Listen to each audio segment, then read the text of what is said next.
Okay, quick 3-minute overview for the setup of the 7 peaks plus 1 valley of have to strategy. The big idea here is this year there are some unique factors at play. Specifically, the election guarantees higher advertising costs pre BFCM, and then leap years created one less week to advertise before Christmas. The result of this is that we're in a more competitive and more condensed holiday season. So, because of that, what we're doing is we're building off of the 4 peaks of the fourth peak strategy from last year and identifying other opportunities to create net new demand and moments through have to. Because in this environment of higher competition and a more condensed structure around these time periods, what that's going to require to achieve business growth is maximizing each of the available peaks and uncovering net new moments and have to lean into growth. So the 7 peaks is this, which is that the first one is coming up on Labor Day. Really, the have to strategy starts with maximizing against some end of August, beginning of September, Labor Day moment for net new customer acquisition. That's really the last good available sale or offer moment that most brands will have prior to BFCM.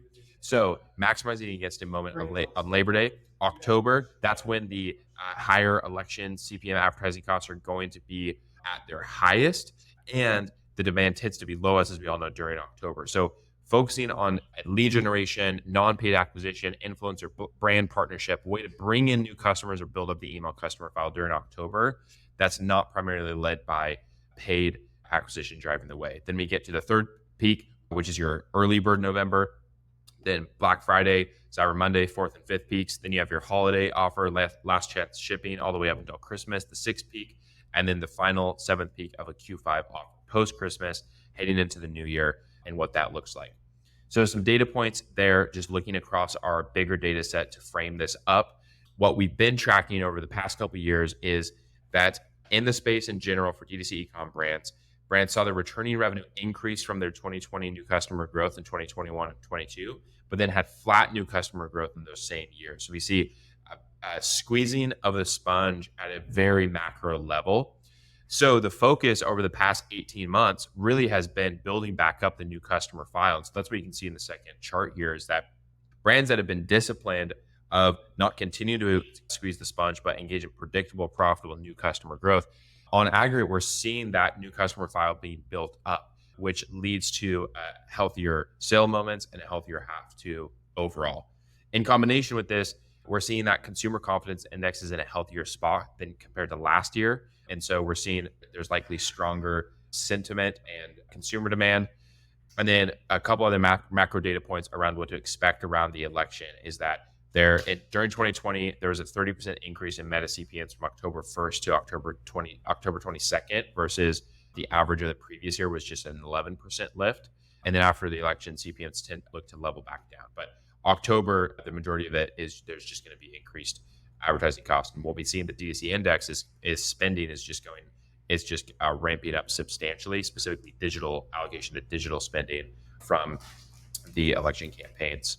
And then another thing to note is that election week tends to see a drop in sales, so leading up to election day, but then sales bounce back up quickly afterward following that election time period.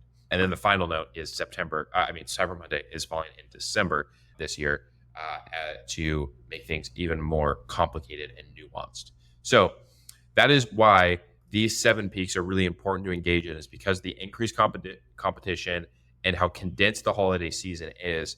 Each of these moments is going to matter to produce predictable, profitable growth. And then this is what an overview of each of those moments looks like, what the goal or the focus of the offer strategy should be, and then some ideas around the offer strategy as well. So we can see back to school, Labor Day, this is really the last chance for some sort of site-wide sale or broader offer across the store. Lead generation in October, and influencer giveaway, brand partnerships, bundling, ways to bring in new customers, which those folks, your highest 30-day LTV is from first-time customers you acquire in October. And so ways to bring in new customers well in October. Early bird, ramping up from early bird, Black Friday, Cyber Monday, getting higher in the offer that you're giving to customers. in terms of the discount rate or the perceived value of the offer. Holiday gifting, really around creating urgency, the shipping cutoff, gifting to others, etc. And the Q5 opportunity, really around clearing out inventory, end of season inventory for health and wellness brands, new year, new me, all of that going on. So this offer strategy and key focus around those 7 peaks, predictable, profitable growth, especially in this year, is going to come from maximizing moments in each of these 7 peaks and have to for brands. The 4 peaks may not be